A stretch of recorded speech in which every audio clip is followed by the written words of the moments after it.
اکثر کچھ تو ایسی غلط باتیں ہیں کہ وہ خود شرمسار ہے، کہتے یار میرا جی تو نہیں چاہتا تھا کہ میں ایسی منکر اور غلط بات روایت کروں، مگر چونکہ مجھ سے پہلے ابن مندار دوسرے لکھ گئے، میں نے کہا اگر نہ لکھوں تو لوگ کہیں گے سیوطی کو پتہ نہیں چلا، میں نے لکھ دی ہے یہ غلط، صحیح کہا تو وہ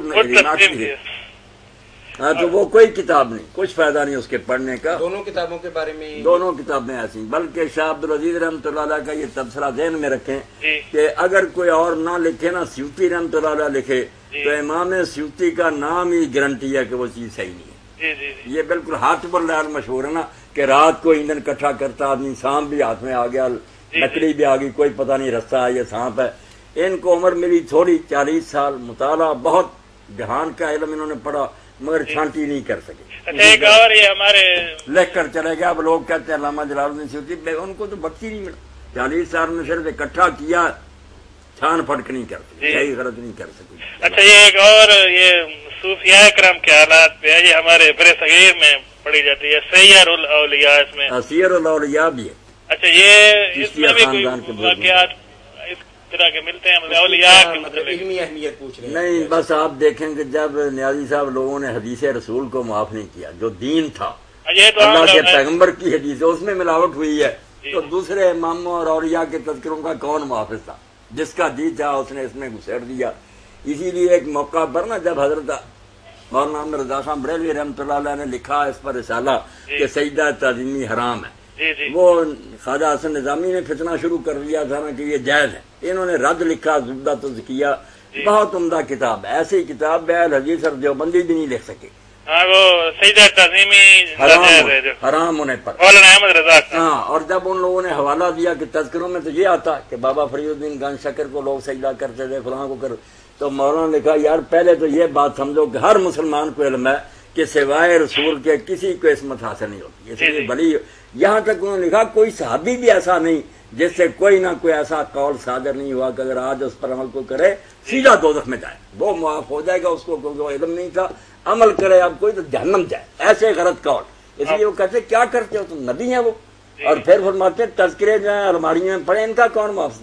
وہ ساری بحث اگر آپ کو مل جائے نا، اور فتاوی رضویہ جو چھپا ہوا پرانا اس میں 4 جلد میں ہے، ورنہ الگ بھی الزبدہ الزکیہ، اسی پر لکھا کہ سجدہ تعظیمی حرام، اور تذکروں کی خبر لی ہے کہ تذکرے کیا ان کے حوالے دیتے ہو، علیحدہ بھی مل جاتی ہے زبدہ الزکیہ، ان کی لکھی ہے مولانا احمد رضا خان بریلوی رحمۃ اللہ علیہ، بہت عمدہ تفاسیر، احادیث، فقہا کے حوالے۔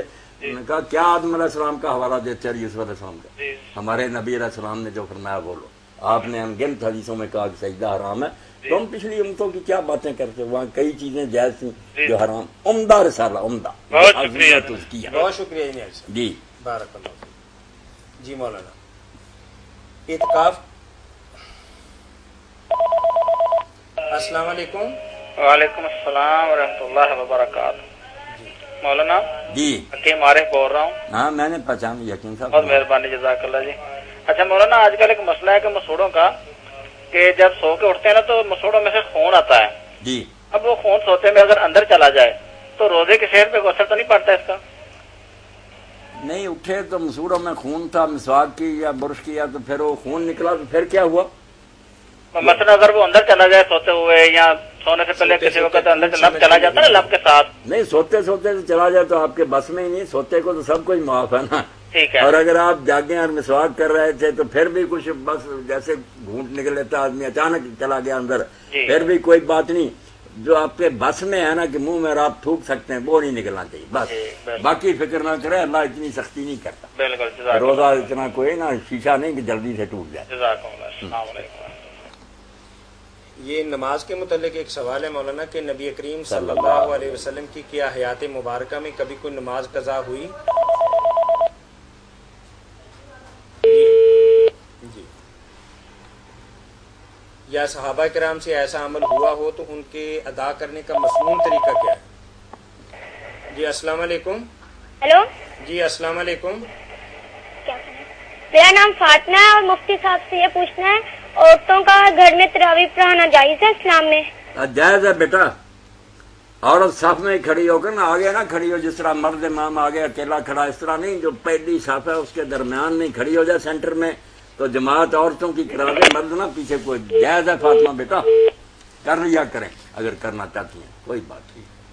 یہ نبی کریم صلی اللہ علیہ وسلم یا صحابہ کرام کی کوئی نماز قضا ہوئی تھی؟ اگر ہوئی تھی تو اس کا طریقہ کیا؟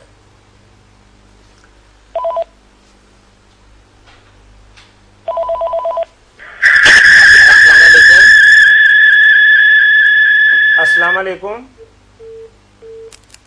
جی اللہ نے امت پر بڑا رحم فرمایا کہ جو مسائل ہمیں درپیش السلام علیکم۔ سارے رسول جی وعلیکم السلام ورحمۃ اللہ۔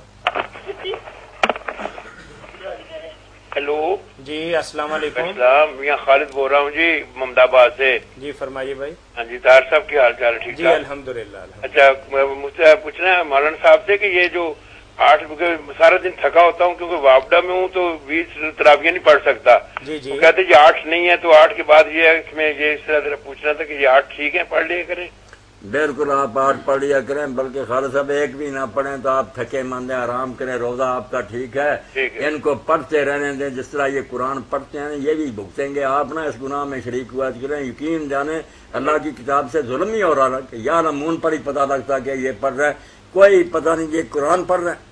اس کی بجائے آپ اپنے نوافل جو نا 4 فرض اور 2 سنت پڑھ کر سو جا کریں، اور صبح اٹھ کر نا اپنے 11 رکعتیں تہجد کی پڑھیں، اس تراویح سے کروڑ گنا بہتر ہے، آرام بھی کریں اور ثواب بھی ہوگا۔ سیدھی بات آپ سن لیں جی مولانا۔ اگر کوئی بندہ چلے پڑھنا ہی چاہتا ہے تو 20 کا قائل ہے اور سمجھتا بھی ہے تو اس میں کمی بیشی کر سکتے؟ نہیں کمی بیشی کر سکتے۔ حرم شریف میں ہم نے دیکھا کہ 2 پڑھ کے جا رہا ہے، کوئی 4 پڑھ کے جا رہا ہے، کوئی آ رہا ہے، کوئی جا رہا ہے۔ جی ٹیلی ویژن کی آواز کم کریں نا۔ نہیں کرتے یہ۔ ہیلو، اپنے ٹیلی ویژن کی آواز کم کریں، آپ کی بات سن رہے ہیں، ہیلو جو فرما رہے ہیں، اگلا سوال کریں آپ۔ ہیلو جی سن رہے ہیں ہم، میری بہن پوچھیں جی، روزہ رکھ کے ظلمہ ڈال سکتے ہیں؟ ٹیلی ویژن پہلے کم کریں پھر بتائیں گے ہم۔ چلو سرما ڈال سکتے ہیں، روزے ڈال سکتے ہیں جی آپ۔ روزے سے روزہ رکھ کے سرما ڈال سکتے ہیں؟ بالکل ڈال سکتے ہیں، کوئی نقصان نہیں روزے کا ہوتا، بالکل ٹھیک ہے روزہ۔ چلے معزز خواتین و حضرات، بہن بھائی جو آپ کال کر رہے ہیں تو ہماری گزارش یہ ہے کہ کال کرنے سے پہلے اپنے ٹیلی ویژن کی آواز کو بند کر لیں۔ جی السلام علیکم۔ السلام حمید العالوی جی۔ جی جناب۔ شاید سے یہ پوچھنا ہے جی جی کہ تہجد کے ٹائم، پچھلے ٹائم تو تہجد پڑھی جائے، جی جی یہ جن کو ہم تراویح سمجھتے ہیں شروع میں لوگ پڑھتے ہیں، اگر بیٹھ کے صرف سماع کے لیے قرآن کریم جیسے امام سدیس اور شریعہ وغیرہ پڑھتے ہیں یا کوئی دوسرے اچھے امام ادھر پڑھتے ہیں، سماع کے لیے ثواب کے لیے اگر بیٹھ کر سن لیا جائے تو اس میں کیا مذائقہ؟ کوئی مذائقہ نہیں گاڑی صاحب، کوئی مذائقہ نہیں، بہت اچھی بات ہے۔ اگر کیسٹیں ہی مل جائیں آپ گھر میں لگا کر وہ سنیں جی جی امام سدیس کی تو بہت اچھی بات ہے۔ قرآن مجید تو جس سے بھی سنا جائے بہت اعلیٰ، بلکہ پڑھنے سے بھی زیادہ مزہ آتا ہے۔ اگر آدمی آپ پڑھے تو اتنی توجہ نہیں ہوتی، اگر وہ ہوش سے سنے کسی دوسرے سے تو بڑا لطف آتا ہے۔ اس لیے آپ بے شک یہ کیا کریں، بہت اچھی بات ہے، عبادت۔ اچھا، جو شیخ وہاں مکہ مکرمہ میں یا مدینہ طیبہ میں جاتے ہیں عمرے کے لیے حضرات، اگر وہ وہاں میں شمولیت اختیار کر لیں تو ان کے لیے کیسا ہے؟ نہیں کوئی گناہ نہیں، پڑھ لے، نفل نماز ہے ساتھ پڑھ لے، اجر ہی ہوگا۔ ہاں جی ٹھیک ہے، شکریہ جناب۔